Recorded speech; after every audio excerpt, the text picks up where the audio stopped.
ఈరోజు దేవుని వాగ్దానం మత్తయి సువార్త 9వ అధ్యాయము 29వ వచనం. ఇక్కడ దేవుని మాట ఏం చెప్తుందంటే, యేసు ప్రభు దగ్గరికి ఇద్దరు గుడ్డివారు వచ్చారు. వాళ్ళు అన్నారు, అయ్యా మమ్మల్ని స్వస్థతపరచు, దావీదు కుమారుడా మమ్మల్ని దాటిపోవద్దని కేకలు వేశారు. అప్పుడు యేసు ప్రభు అంటున్న మాట, మీ కళ్ళు తెరిపించగలనని మీరు నన్ను నమ్ముచున్నారా అని అడిగాడు. అప్పుడు వాళ్ళు అంటారు, నమ్ముచున్నామయ్యా అన్నారు. అప్పుడు యేసు ప్రభు అన్నాడు, ఏమన్నాడు తెలుసా? మీ నమ్మిక చొప్పున మీకు కలుగునుగాక అని చెప్పి. ఈరోజు ఈ వాగ్దానాన్ని నువ్వు స్వతంత్రించుకో. నువ్వు నమ్మితే దేవుని కార్యాలను చూస్తావు. క్రైస్తవ జీవితంలో కానివ్వండి, ప్రతి మనిషి జీవితంలో కానివ్వండి, a belief is more important to the lead of our life. మన జీవితాలు ముందుకు నడిపించబడాలంటే విశ్వాసం అనేది, నమ్మకం అనేది చాలా ప్రాముఖ్యమైనది. భార్య భర్తను నమ్మాలి, భర్త భార్యను నమ్మాలి. తల్లిదండ్రులను పిల్లలను నమ్మాలి, పిల్లలను తల్లిదండ్రులను నమ్మాలి.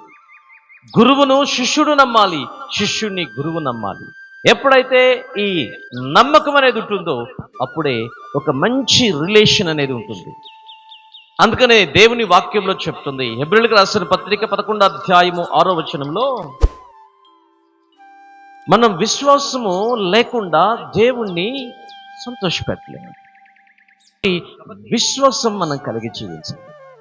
ఒక శిష్యుడు తన గురువుని నమ్మకపోతే, విశ్వసించకపోతే ఆ గురువు ఎలాగ ఇతనికి నమ్మకంగా అన్ని చెప్పగలడు? అలాగే నువ్వు దేవుని యందు విశ్వాసం ఉంచకపోతే దేవుని కార్యాలు ఎలా చూస్తావు?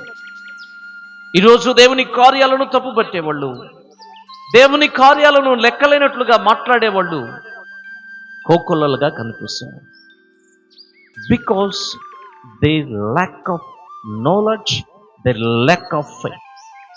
వారి యొక్క విశ్వాసము లేని తత్వాన్ని బట్టి వారు దేవుని జ్ఞానము లేని, దేవుని వాక్యపు జ్ఞానము లేదు కాబట్టి వాళ్ళలా మాట్లాడుతున్నారు. యేసు ప్రభు కార్యాలు చేసే దేవుడు. గుడ్డి వారిని చూపునిచ్చాడు ఆయన, కుంటి వారికి నడకనిచ్చాడు, మూగువారికి నోటినిచ్చాడు, చచ్చిన వారిని బ్రతికించాడు, పక్షవాయువు కలిగిన వారిని పొరుపెత్తుకున్నాడు అన్నాడు. కొన్నిసార్లు ఇది ఎవరికి చెప్పొద్దు అని చెప్పాడు. పబ్లిక్ సిటీని కోరుకునే దేవుడు కాదు యేసు. కానీ ఈ ఇద్దరు గుడ్డి వాళ్ళు ఆ దేశమంతటా అతని కీర్తిని వ్యాపింపచేశారని, చెప్పొద్దని చెప్పినా కూడా వాళ్ళు సాక్ష్యం ఇచ్చారని మనం బైబిల్లో చూస్తాం.